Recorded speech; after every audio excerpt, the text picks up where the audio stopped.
Kumusta na ba ang World Up? Ayan. So, i-check natin dito sa kanilang social media kasi may nakikita ako at may nagsasabi na hanggang katapusan na ng November ang World Up. Then, December daw is wala na at mag-e-end na ang World Up. Ayan. So, makikita mo dito sa kanilang social media, November 21 ang kanilang last na post dito. So, active pa. Makikita po dito, World Gap by World. Okay? So, nakipag-collab pa sila sa malaking brand doon sa San Francisco. Then, makikita mo naman dito, nakipag-collab din sila dito sa Japan. Ayan. Japanese fashion brand Dreams team up with World to celebrate individuality through fashion. Ayan.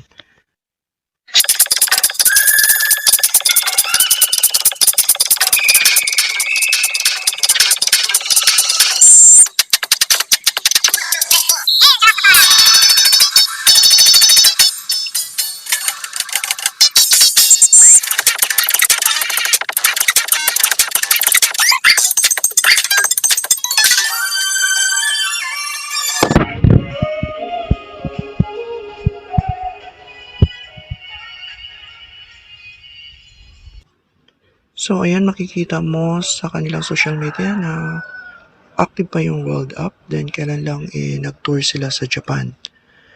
Then, nakipag-collab sila sa mga ibang malalaking brand doon and sa artist nila doon.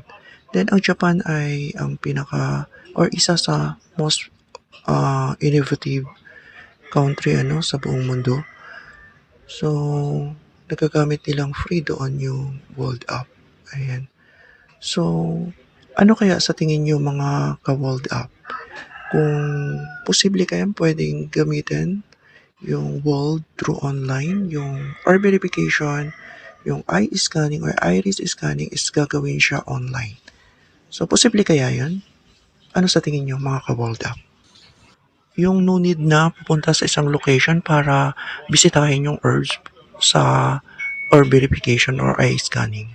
So, posible kaya yun mga ka-World Up? Ano sa tingin niyo?